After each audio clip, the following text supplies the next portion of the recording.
I gotta admit, sometimes I get jealous because I think too much, and I get jealous at people who just go with emotions and they have no concern and no care in the world. And I get jealous of that. You know, sometimes I find myself evaluating people accidentally, and sometimes I want to be like them. I want to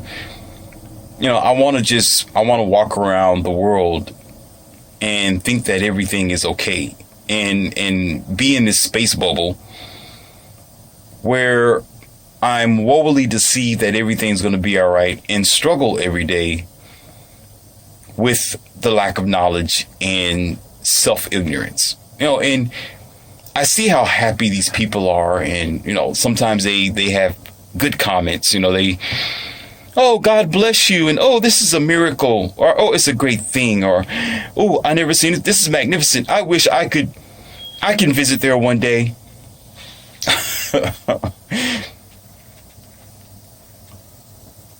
I would say something like, you know, I want to take my family there for a vacation. You know, this is a good idea.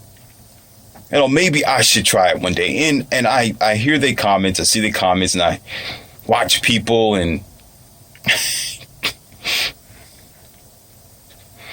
and it's amazing because they seem very happy. They seem carefree, and here I am as here I am, Leon C, aka Morpheus, you know, your professor in this Academy of Wildman. And I focus on what really matters. You know, I question the questions. I ask questions as well. You know, I seek for answers, and I ground myself in what I know about, and with science, and with logical calculations. The list goes on. So I suffer. I admit I suffer because I use my head. You know, I don't smile often because I face the facts and I see the world for what it is. And it bothers me sometimes. You know, I'm sitting here, you know, concerned about, you know, I concern myself with matters, and everybody else, not everyone else, but the few of them, which is a lot of them, they're just so, you know, happy, hunky-dory, every day, you know, humglum and pitiful. It makes me jealous. It just makes me jealous that they can live so comfortably and so fine, to think that, you know, they always have this idea that there's a sky daddy or somebody there to help them in any type of distortion and bad decisions that they may make. You know, and it has justifiable envy that's there.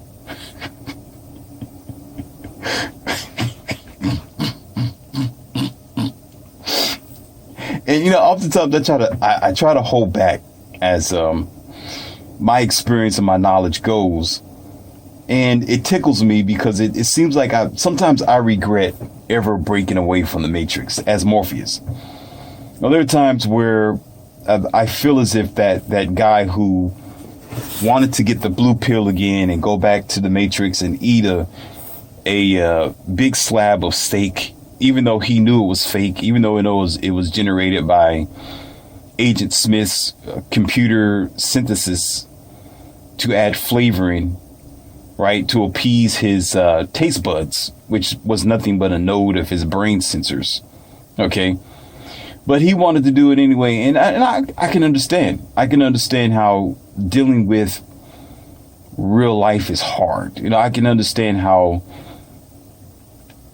when you're out here like I am and you fighting every day, I got my black cape on and always dealing with the machine and Agent Smiths everywhere. It's unrest. It's uncomfortable. You know, it's uncomfortable when you are free-minded, when you are an individual who's looking and surveying towards that which you see around you. And so there's really rarely a full night's sleep. It's rarely It's rarely a time where you could actually sit back and be completely lackadaisical and smoke a cigar and be all right with the universe. But those who are willingly connected to the machine, it's easy. It's God bless. Yes, Jesus is there type of ideal. And we just pray about it. Everything's going to be okay. That's what the story says. I'm going to be a part of the story because the story sounds so good, even though it's a child's story. But I'm going to take it into my adult life and never question it. Kids are taught these things. Kids are taught so many things about Santa Claus, Rudolph the Red-Nosed Reindeer, Disney, Sleeping Beauty, the 12 Dwarfs, the Smurfs, right? Dora the Explorer. They're taught so many things. Dora the Explorer makes more sense than the rest of them, to be honest with you, the stuff she talk about and teach. But the other stuff like the Care Bears, Bart Simpson, barf of a child, right?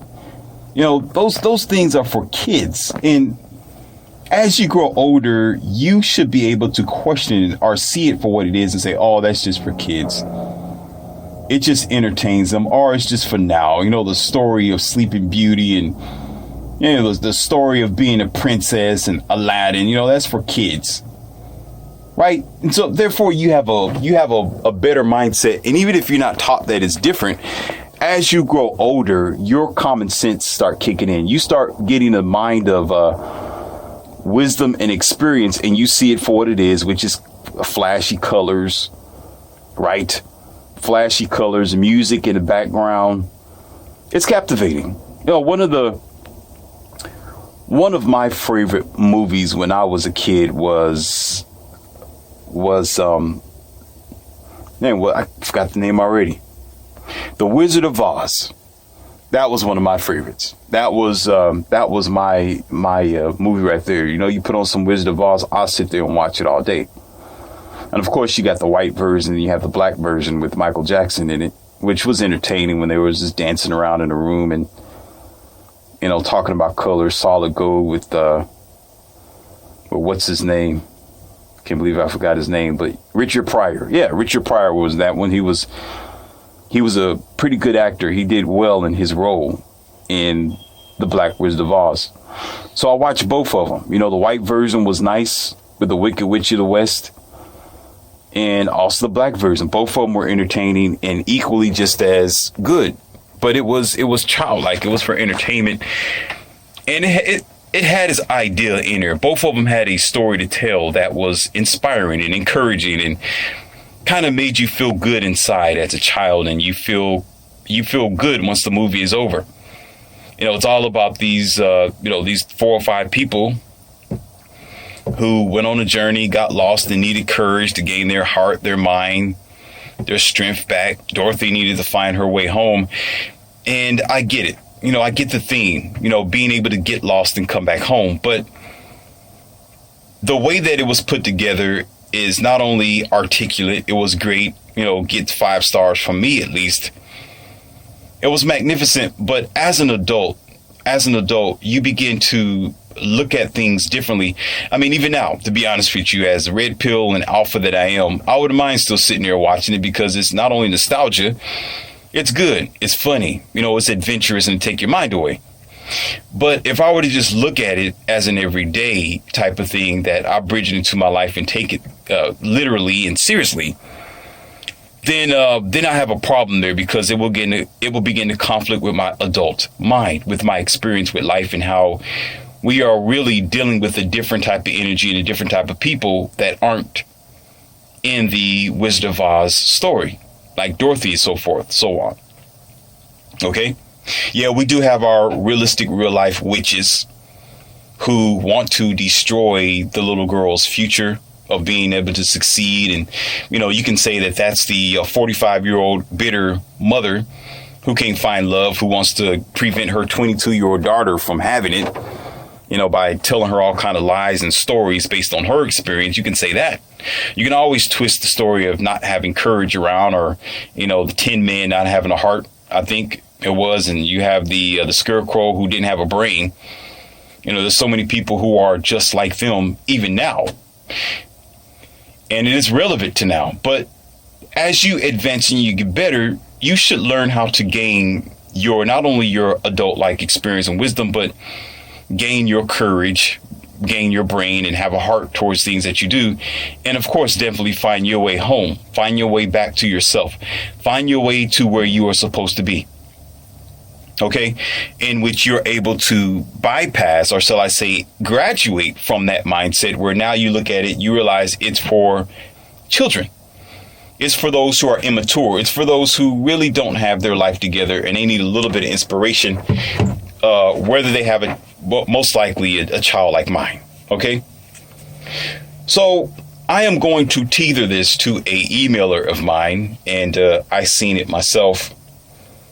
And I'm going to go ahead and read the email to you, and I'm going to give you my spiel. Mr. Leon C., a.k.a. Morpheus, I have a very, very crazy like LOL thing that I have seen not too long ago. Not only did I see it posted up on YouTube, but I've also seen people and heard people talk about this place as well, and some people have already been there. At least that's what they say. Did you know, my big brother C, that they have actually made a Noah's Ark replica? And this monstrosity cost way into the millions. And there are so many people who are fascinated about this story, like imagery coming to real life, to physical reality. And the comments that I have read and the people that talk about it is mind-blowing. I've even heard somebody said that it was good to see such a historical relic come to life. I know that this is going to be mind-blowing to you, since you talk about religion a lot and how we are always destroying our own vision of reality. Therefore, let me know what you think about this. I think that this will be a door opener for you and your subjects, and you can provide a means of empowerment for those who may have experienced this themselves, or seen it, or been there, or think that this is something that is a smart move. Love your channel. More power to you. Thank you for supporting us, men. And you have been providing us with more means of success and ways to peruse ourselves in this generation and backwards time. That was the emailer. And of course, this emailer actually, on several of his words, which is fine, he put a little profanity there, which made me laugh because I understood why he was doing it. And it was more like, these dumb bleep, why would they do something like that? How stupid can you be? How dumb, blip, blip, blip, blip, blip, blip. So I laughed and I understood. I comprehend where he come from. I understand where he's coming from. And it's laughable. But, those are things that we can't say on YouTube. We have to be cordial, have to be nice. And I think oftentimes we do have to understand and respect that people have their own, they have their own perception, and we have to respect them at their perception. And usually they'll come across eventually, one way or the other. And well, there are some people like our grandparents and grandpas and the rest of them. The sad part about it is we have seen and witnessed year to year our ancestors, the great ones that have come before us, actually live their life in a deceptive lifestyle and actually take it with them to the grave. Yeah, there's many people who believe in what they believe, and don't matter if it's real or not. They just believe in it, and that's it. They will take it, and you can't tell them nothing. They'll take it with them, and you will never see them again forever. And that's their choice. That's their resolve. And there's something that you can't break. That's something that an individual themselves have to realize for themselves, because they want to evolve. They want to see things differently. And when you do not question, you'll become that person where you will take and accept anything that people give you, and you are fascinated. As much as the yellow brick road is fascinating, and being Dorothy with Toto, walking down this yellow brick road to be free, and where was that? She came from what? Kansas City? She said, we're not in Kansas anymore. I mean, she found her reality in virtual reality. In her dreamland, she's like, okay, we're not in Kansas City anymore. As she stood around and looked around and realized that she was gone. She was somewhere else. Okay. As much as we like to feel, like her and have this outer body experience and go somewhere, sometimes that will be more of a harm for you than it is a success, because then you're not facing reality. You're not looking at what things really are. Okay, wanting to get away from Kansas City and do something differently, and most people, they escape again through drugs, through medication, through alcohol, through donkey dunking, and it's all the time where it becomes normal to people. And then Kansas City is there before you, but it transforms to be the yellow brick road. And usually sometimes life can be like that. You're on the yellow brick road until you wake up, until you realize what you're doing to yourself and how you are playing the game against you and at a disadvantage. So basically, I would say this. No, absolutely, I would not want it to be a physical thing. There are so many things that we have encountered when we were kids that we saw, ideas that we have come up with. But that doesn't mean, I could say that for myself, that I'd want it to actually be physically there before me, depending on what it is, and especially something that's based on myth. But let me go further. I know what you're talking about, emailer. And several other people have actually came to me. And when I looked into it, it was exactly when I created an audio called Noah's Ark. The Noah's Ark. I created an audio named Noah's Ark Story. So if you want reference, check that out. And I break it down. I go in hard on that one. I'm on fire on that one, and I destroy it and debunk it from every angle. Every angle that I can swing the sword at, I was swinging. Okay, you can tell by listening to me. But I will tell you this on this audio that, and I saw how much money that they claim that they spent on it. I saw the dimensions. I saw how the wood and everything was put together. I guess it was wood, supposedly. And then it's kind of funny how some people, I even saw someone's comment say something like, well, the reason why they took the wood down from the ark because it was so big and made houses out of it. It's like, just, I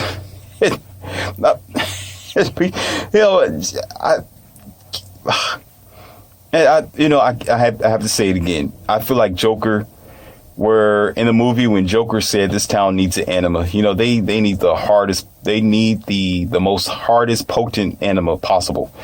Something that's to take everything down. Just clean you out, because we are mentally clogged really, really, real badly, where we are comfortable. We are comfortable in our behavior. And again, you can choose where you want to put your money at. This is not about bashing anybody. It's not judging anyone. I'm just telling you you're in the Academy of Wildman. You're listening to the professor in the Academy of Wildman. You are here, and the professor is Morpheus, and I give red pills. And my idea is to pull you from the machine. If you want to be attached to the machine, do not continue to listen to what I got to say. You are responsible for what you hear. I make no promises. I don't speak to make you feel comfortable. I speak to enlighten you and give you power, whether you like it or not, because you're here in my academy. Okay? So you have been warned. But I would tell you this. The senseless behavior of where you put your money at is based on where your mind is as well. As a future, as an advisor, as a helper and a lover of children and people, I would take that money. If that money was in my hands, I can just about guarantee you with receipt, and obvious transaction, I will put that money in better places. And one of my places will be children and family. That's where my money will be. My money will be on people who are actually suffering and struggling to make ends meet.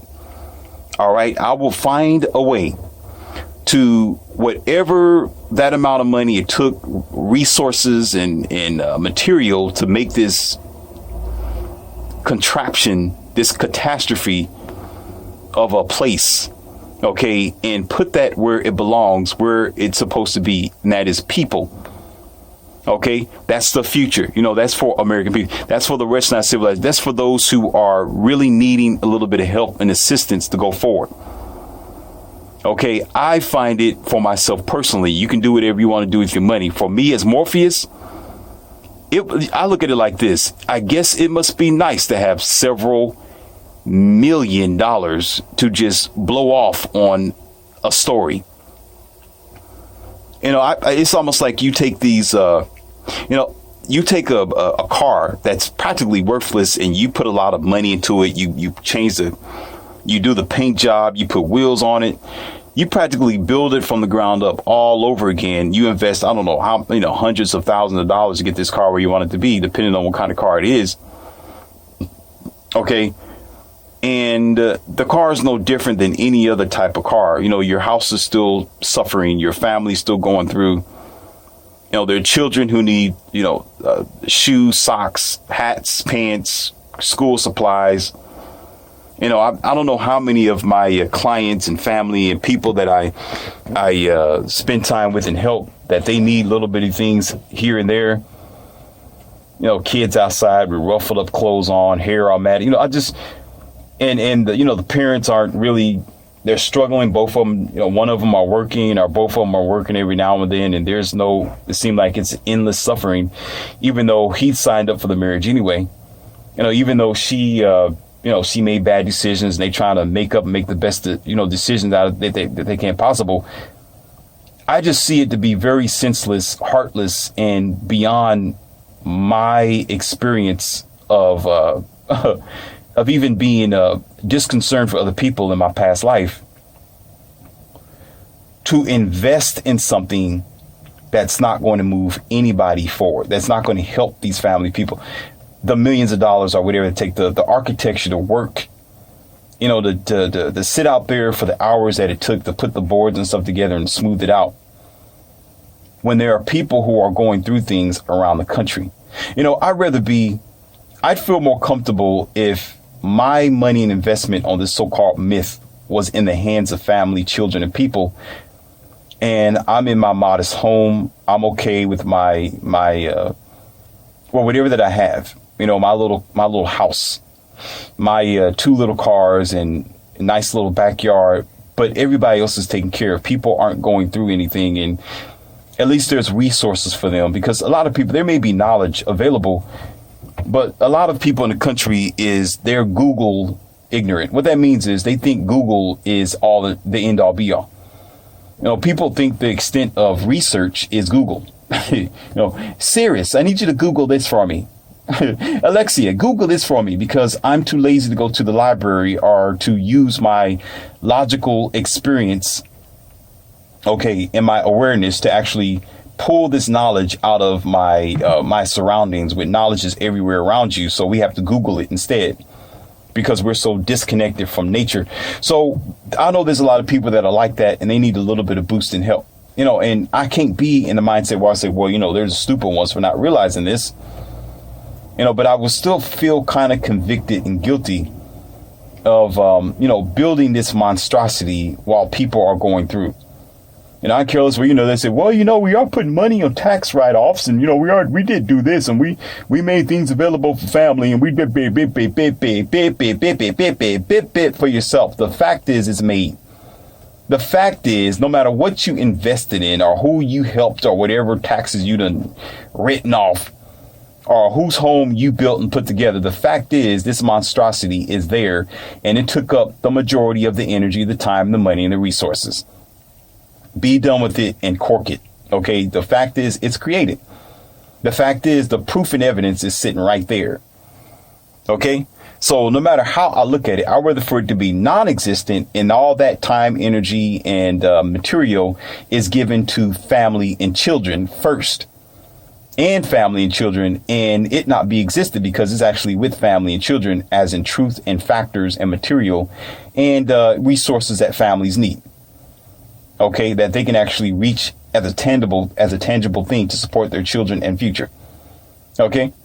So I think it's very, when I saw that, I almost choked off of my drink. It's that expression where I'm holding beer in my hand, right? And I see this, and I have, and I gotta tell Jesus, hold my beer. It's that sort of thing where it's speechless to do such a thing. And let's go forward with this. Let's go forward, a little bit forward.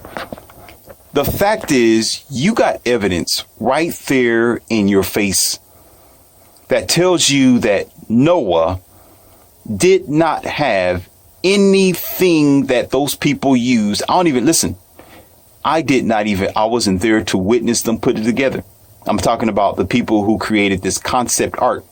But I can pretty much guarantee that Noah didn't use anything that they used, or the wood that they used. They're like, oh, yes, we did. We read the Bible and we put it together just like Noah did. Oh, okay. So you can put together a Tesla or a what do you call that? Or a Camaro or a Dodge Charger today the same way as you probably could back in the time when Noah existed. You a joke, and you lying to yourself, and you need to go back to school. Because the materials in that time, the tools in that time, the itemized, even the angle of it have to be so precise. Where I know how boats are created. Where if the angle is wrong and each board don't line up, okay, and it's obtrusive or something like that, and it's not even at the top, that boat's going to tip over. It's not going to float. You're going to have more sinkholes inside the boat in the hull of it. Okay, eventually over time, every animal and person on that boat is going to drown. They're going to have a flood inside of this makeshift boat. And let's go even further than that. There was a documentary, okay, that actually in Egypt, on the landmass of Africa, there was a boat that was almost as big as a description of a boat called Noah's boat that was there in a museum that was actually big, but it wasn't as big as they talked about as far as by length, by height. Okay. But it almost looked like a very, very huge canoe where it could seem sort of realistic because it was an open like canoe thing. And even if the canoe was kind of the angle isn't quite right, or it's bent a little bit, or it's put together by clay and mingled wood, that in itself, I can clearly understand that could be very possible because it was there in a museum for everybody to see way before this so-called concept boat was made recently. Okay. And therefore, that boat that was down there in Egypt seemed more of the realistic idea and the real thing than this story called Noah putting two of every animal, lions, tigers, bears, oh my, okay, in this so-called funny looking boat. I wish see, y'all don't get it. Y'all don't get it. I told you several times before that most stories that you got was stolen from Africa, stolen from Egypt, stolen from the hieroglyphs, stolen from other countries around the world, repackaged and give it back to you. You sitting there talking about, God bless this story. God bless it. No, I told you, culture, listen, religion comes with culture. So therefore, if the culture want to believe in the story that they made up, that's fine. That's good for you.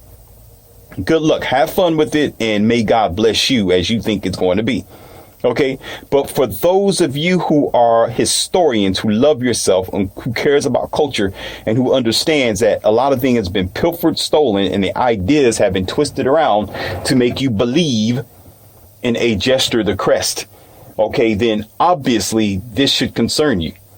Obviously you should know exactly what I'm talking about. Okay. Where the realistic thing was already there the whole time, but it was in Africa.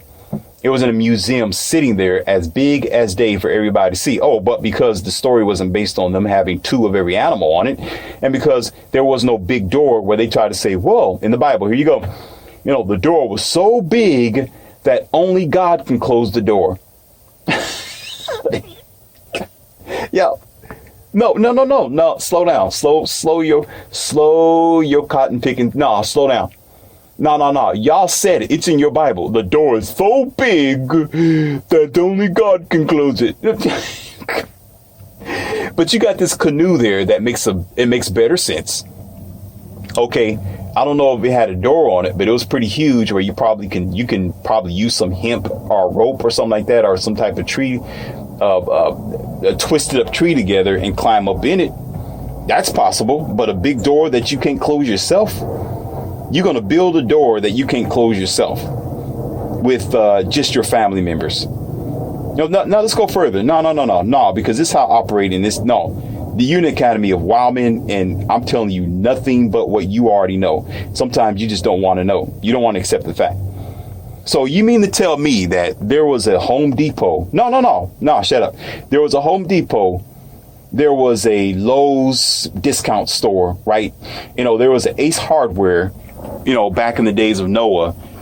Those architects was so smart, so articulate and great. All right. They was able to get this boat so precise. Mind you, it was only them and their family. This wasn't a John Deere machine. This wasn't your Caterpillar with a long reach, to put the wood all the way up there on top. Okay, it wasn't. All right, this was a family. That's it. This was a family of a few people who put this together. Noah and his sons. Right? Not the neighborhood, not the country.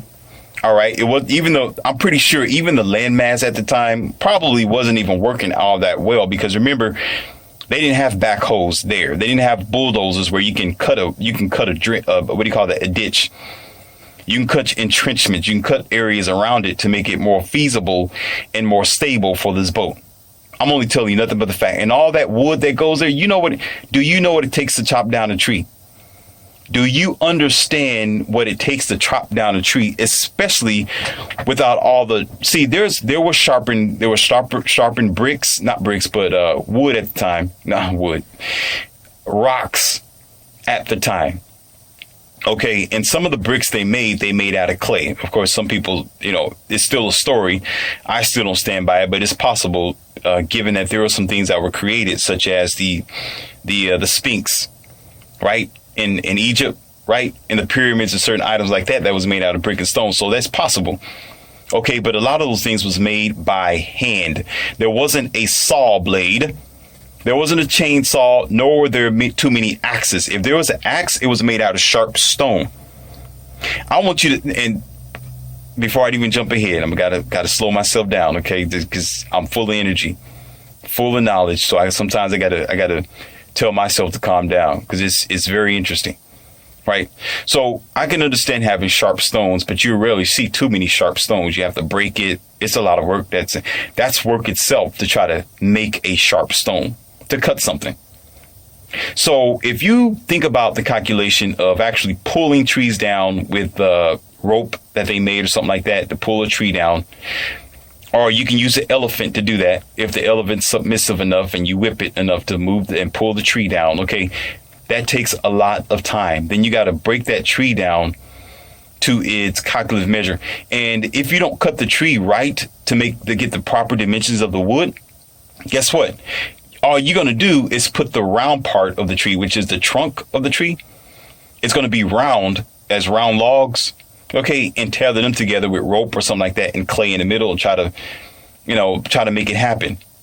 Okay, but the weight of it will be unrealistic too over time, because it can be some serious tonnage to put a lot of those trees together, clay it together, put them and angle it properly, and it would take some years to do that, especially with just a family. Okay, him and his sons. So still there's a lot of leakage that's involved, and a lot of clay won't last that long, especially if it's floating on water for a certain amount of time, because it will, remember what the clay is made out of itself, or what you would think today will be somewhat like cement, but they didn't have the chemicals and the technology as we do today. And then they didn't have that much technology. It was like a test adjusted time of the years, if you claim for it to be real. So it will be rather difficult to put all that together and to have it last, because a lot of things in those days didn't last that long, because they were still trying to discover longevity. They're still trying to discover the rigidity of the products and items that Earth had to offer.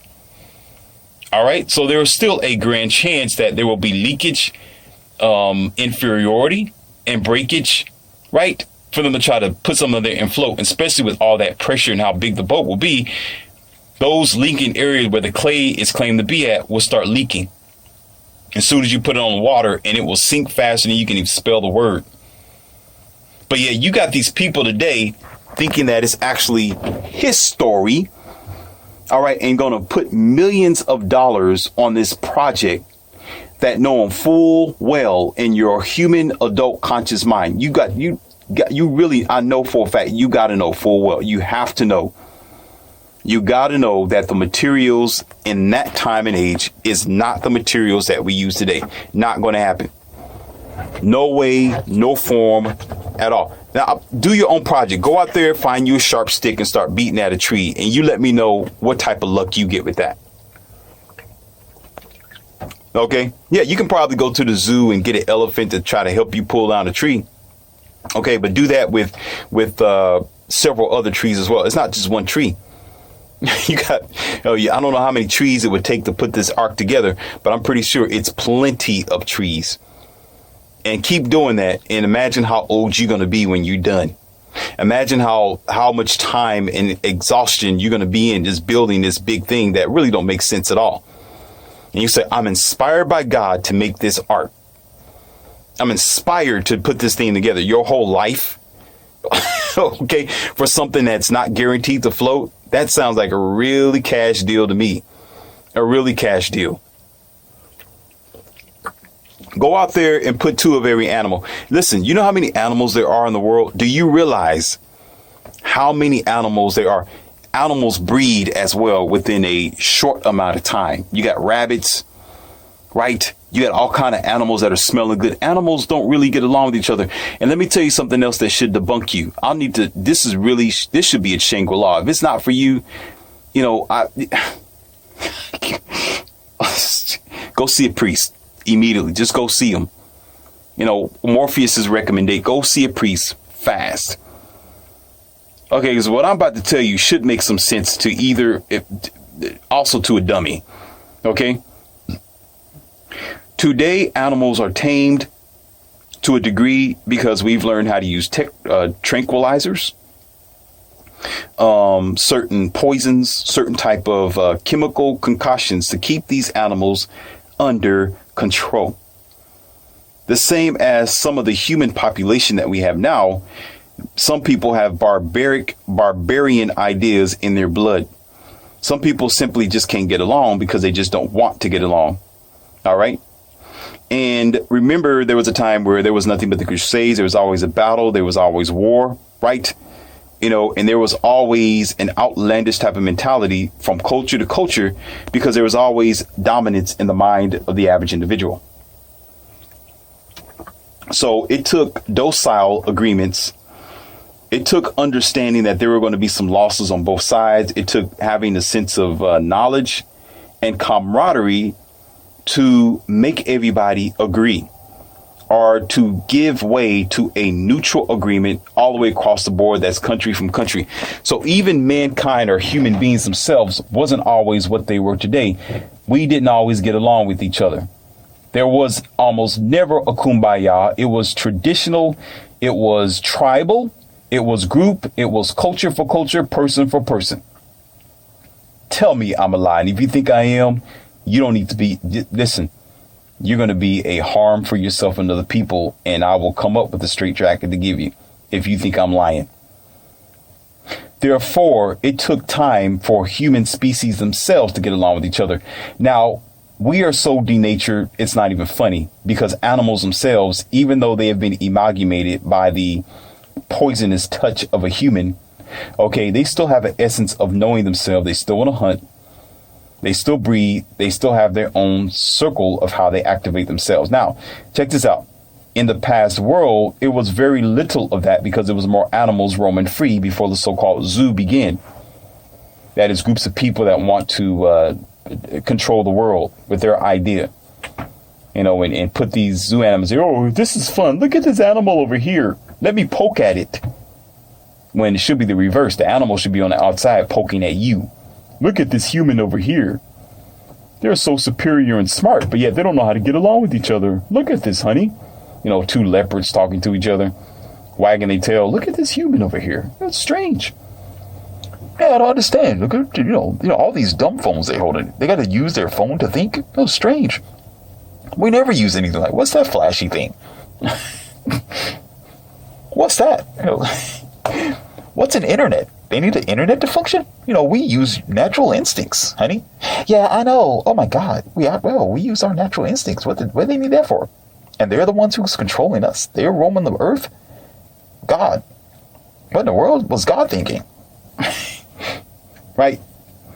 So in the old days, animals was a little bit more free. They were roaming free. They had their own circles. They had their own habitat, their own, like in Africa, a little bit of America, a little bit of Columbus. They were pretty much everywhere. Bears and tigers and stuff like that, right? So imagine how natural they were then before humans decided to be poisonous with their soft glove of deception and pills and tranquilizers and idea of money and entertainment, the poison the earth. Okay. Imagine putting animals then in a large room together. They will do what they naturally do. They will hunt. They will fight. They will squander. They will fly overhead. They will boop on your face and eat your face at the same time. Do you understand? They will boop and eat on each other at the same time. They will breed and eat they breed at the same time and eat your breed. And whatever wood that you have to separate yourself from those wild animals down there on the so-called ark, okay, will not last no longer than a week. Because by then, those large claws of the lion, the bear, and everybody else is going to make its way through that wood because it's going to be hungry enough. There will be some extinction on that boat. There won't be no, we're surviving. Yeah, I wish you would put bunnies around tigers, lions, and crocodiles. Okay, go ahead. Are you and your babies on this so-called boat? You will not survive a day and a half. You will be done for. As a matter of fact, you would jump off of the ark and say, you know what? I'd rather drown than to be in here with these monsters who's getting ready to eat me alive. They will find a way to get you. And I know, and the story of the Bible is so unique where it dumbs you down so fast and make you think, well, God made these animals docile. God made these animals so submissive. Oh, really? There was a news, I think it was back in 2018, where this girl was messing with the lion at the zoo, and the lion bit the girl's face off. Okay, so the neglect of reality is so real.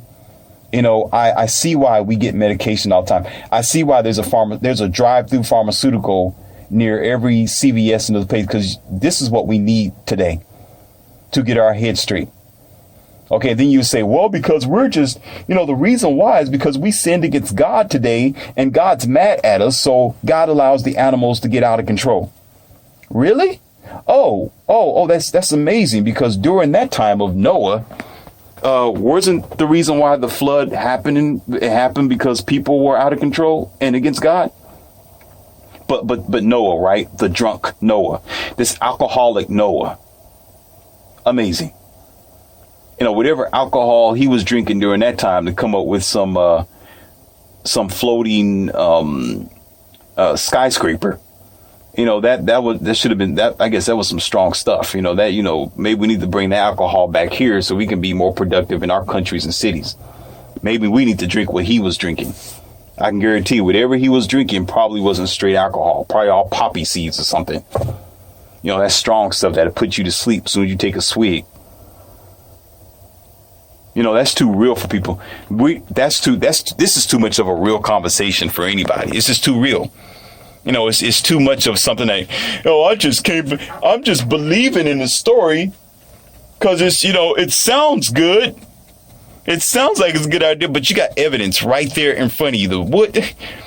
I looked at the dimensions of this so-called concept Noah's Ark, and I was like, come on now, y'all, if you can't, the bad thing about it is it's so big and it's in your face The only thing that you got on your forehead starts with the ST and another T at the end, or D.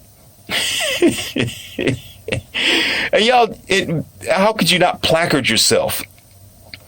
How could you not?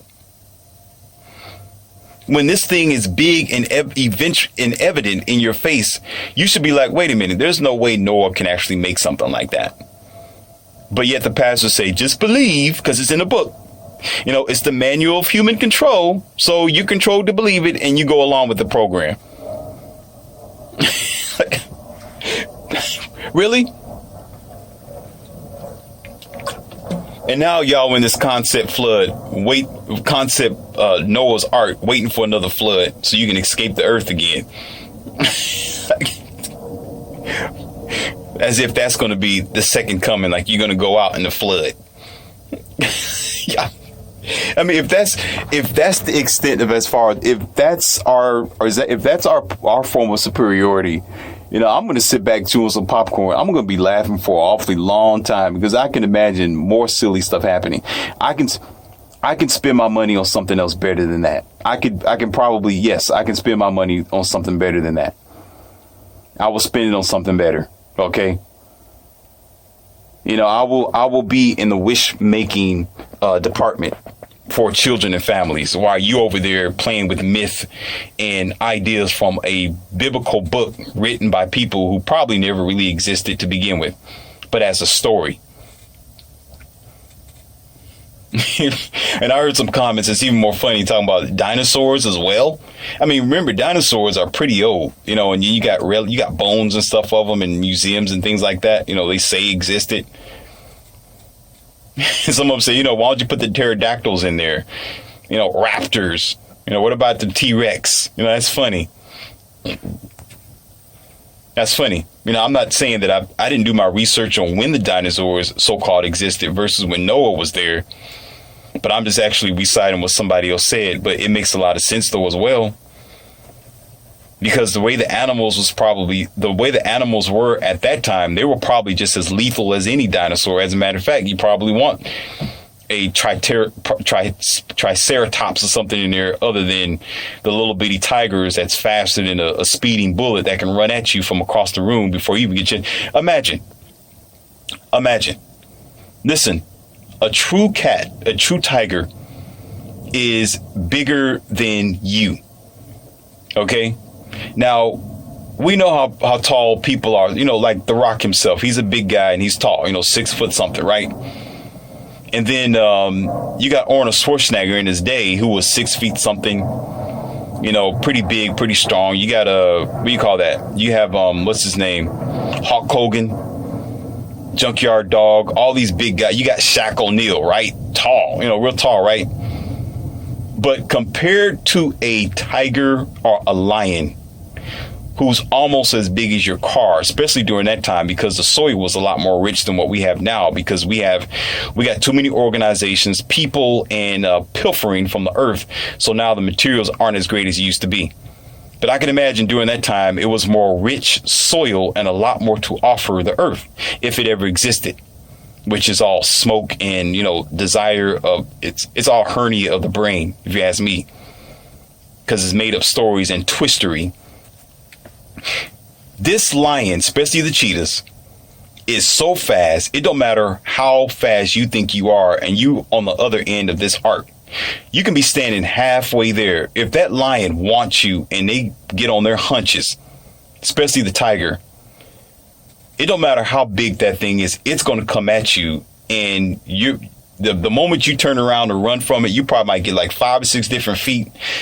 If you make a leap jump, you might be able to save yourself and get into this so-called cabin with a huge door that only God can close. Oh my God. I'm sure they compartmentalize it. What a joke, right? By the time you get through there, that tiger is already going to be at your heels, and you can probably feel his whiskers at your back, and it swipe at you. You're done for, because a paw is as big as your legs are. You know, Shaq O'Neal, rock or nothing. You will be a soft rock when it get done with you. You'll be a pebble. So imagine you being in the room with these animals, which is a lot better than the animals we have now before human beings tranquilized them and made them soft. Okay, and then we're saying that this story is real and it was accurate through history. Something's wrong with your physics. Something's wrong with your thinking. Something's wrong with your comprehension of reality as well. Because you don't understand how things decrease, it don't increase. The more we keep making stuff, the more we keep pulling stuff out of the ground, the more we need a dumb phone for you to use. Since you don't use your brain, the more you are taking minerals and richness out of the earth. This is why you got so many recycling plants, so many engineering plants to try to recycle material. That's why you have this scare of this fear dynamic of losing materials of the earth. You know, low resources, high demand of this, you know, fossil fuels, stuff like that, because it's been exhausted by a people who want to be the parasites on the earth. Therefore, in that time, it was a lot more enriched. There was a lot more connection between the average person and Earth because Earth was alive and well. Earth was a living being with a lot to offer until we came along, until we existed, because we want to be lavished in stupidity. So the animals was the same way. So you see a tiger now, which may be strong, you know, have its ability and, you know, somewhat docile. Let you get along with the tiger during that time. That tiger will look at you as a meal. You are a scruple to this. You are nothing to this tiger. All right. They will smell everything on that boat and come after it. And you. And eventually it will be waiting for you to open up the cabin door, come down there and get you. Could you imagine sitting in this room with 4 or 5 people and all y'all squatting and doing all kind of, come on, really? Really? And all you got is this window to look out of. You're going to need to eat eventually. One of those rabbits are going to have to go down. I'm sorry. You know what?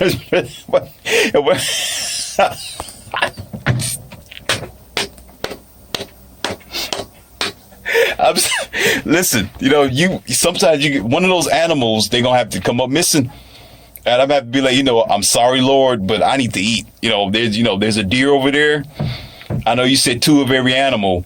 You know, hey, and then you start a fire. What about the eating? How do they eat? Fruits and berries from a bird when everything is flooded. The only time the bird came into the Noah's Ark was to let him know there was land. That's it. And if there's anything else out there, that's another thing that's kind of funny as well. That's another debunk right there. Only a bird went out there to come back with some type of twig to let you know that there was land. What a fuckery joke. But I mean, think about that. So how did you eat fruits and berries that went raw and bad in there? How did you store your food? They weren't that. Listen, Neo. They weren't that smart like we are today. There was no refrigeration. And if they were wild, like the so-called story in history would tell, as being, what do you call that, undomesticated, and they're used to cooking stuff over concrete, they're used to bashing something over the head to get whatever that they needed, right? What makes you think that they're going to be able to know how to provide for themselves? What are they going to do, right? Eat each other's, y'all sick, eat each other's stuff? Really? Absolutely not. Those rabbits and animals, they're going to be smelling real good down there if that's what they've been doing the whole time. And you got to open up that door and try to open. Come on now. Wait, let's use our mind here. They weren't as smart as we are today, where even if you get bit a few times, you get hunted down. Your people are bashed by bears and missing in the forest, and by bears and animals, and ate up by, what do you call that, alligators. Okay, it takes a certain amount of that suffering to realize how to deal with this animal, and therefore I can understand learning how to compartmentalize them and use your mind, right? But today. We are still doing the same dumb stuff where we don't even know ourselves. We're still trying to figure out reality. We are still trying to understand science for what it is, right? So we've made failure after failure after failure after failure, where only recently some things we learned how to compartmentalize and understand how bad it can be. But we are at the later end of creation. We are at the later end when everything was almost said and done. So we should be the most smartest race. We should be the most superior human where we comprehend what we're dealing with. And so, yeah, the idea of us compartmentalizing will be a no-brainer. There will be cages. There will be, wooden blocks and doors you can open up and be safe, like a zoo or something like that. During that time, it was still an adjusted lifestyle where they needed to understand each other, because any smart person, anybody who isn't on opioid drinks, okay, or on red marijuana with the biggest tree limb that they can use to smoke it from, okay, would understand that if God, the devil, or the president, or anybody tells you that they want you to put 2 of every animal in that ship or on your boat, you would tell them, hell no. You would tell them you put it on your ship. And that's smart. You would be like, no, 2 tigers, 2 bears. You'd be like, listen, you better no, because listen, as we know how to tame tigers and bears now, during that time, we weren't that smart. All we knew was these things are treacherous. It is bigger than me, 8 foot tall, 7 foot tall, right? Stronger, wider, head as big as my chest. I don't think so. You'd be like, I'll be one of the ones be like, do you, okay, God, do you know what you're saying? You'd be like, this is one time that I'm going to have to defy you. But this is one time I'm going to have to tell you, no, I'm going to make this ark. I'll put people on it. But if I put animals on it, it's going to be animals that I can probably eat so I can survive. It's going to be rabbits. It's going to be some deer. It's going to be those who's going to be docile, right? It's going to be those who can produce that I can keep making meat off of. Some people do pigs, which I don't suggest at all. The nastiest of all animals, like chicken. Okay. But the idea will be survival, not having 2 of every animal on there. No polar bears and stuff. Come on, stop joking. Just be silly. Just really senseless. Like penguins, where do they go? Listen, and let's go further with that too. Yeah, I'm jumping from skiff to skiff. The other animals that was excluded, when did they show up? I mean, think about that. If there were no polar bears on the Noah's Ark, when did they come into evolution? They just so happened to be made from the water? I mean, what? Did some alien come from Saturn and drop the polar bears down to Earth? Or the penguins? Really? Or the great shark? The great whale? These whales are as big as your house. Where did they come from? They just grew in the ocean? Just so happened to be there? But then you have this story where in Adam and Eve, where God was supposed to have made every animal. And they say, well, Adam, I want you to name every animal. Then they claim that Adam named every animal. So they were supposed to exist by then, right? And the sloth, which is so slow, right? So how in the world can those animals automatically exist? That wasn't on the ark.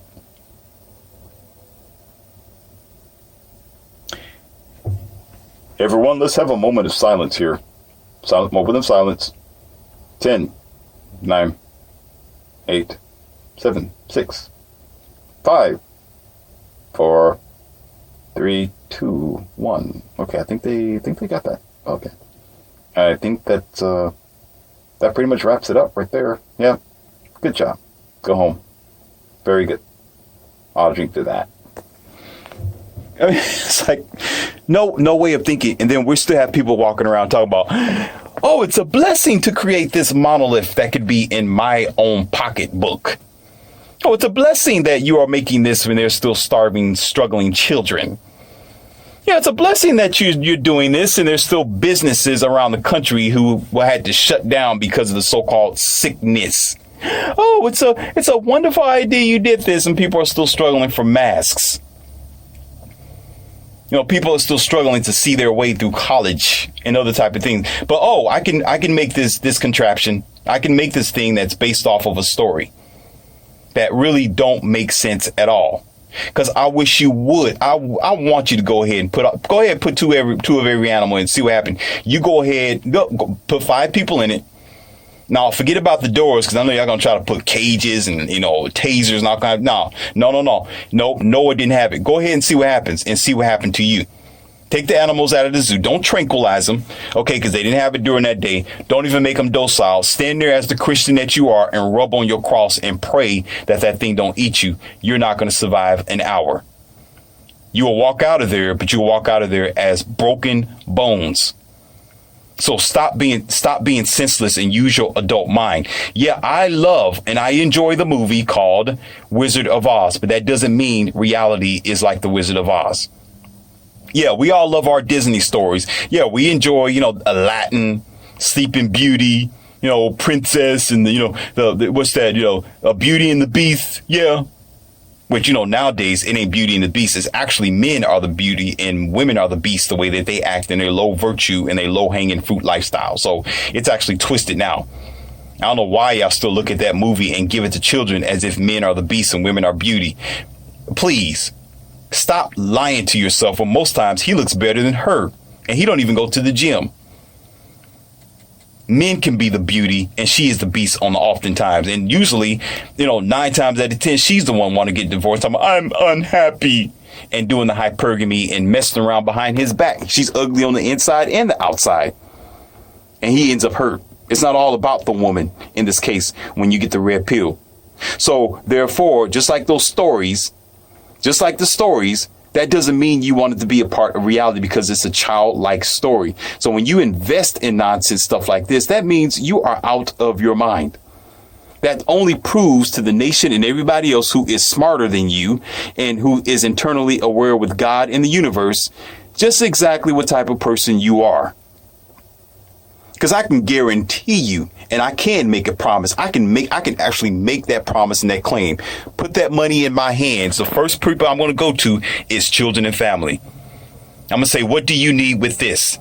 Not me building this old contraption based off of a story.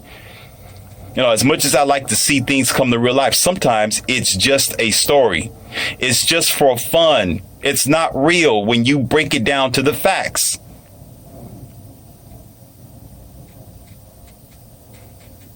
This is Leon C, aka Morpheus. You know what to do. Like, share, and subscribe if you want to learn something and enlighten people and give them a little edge and a head up on things. Go ahead and do your just diligence and keep supporting our channels. Not just my channel, it's your channel too. Keep supporting so I can keep you going. Right? And check out that book, America 2020, America Rise or Fall Hard, by yours truly, Professor Leon C, aka Morpheus. And you have been served an interesting red pill.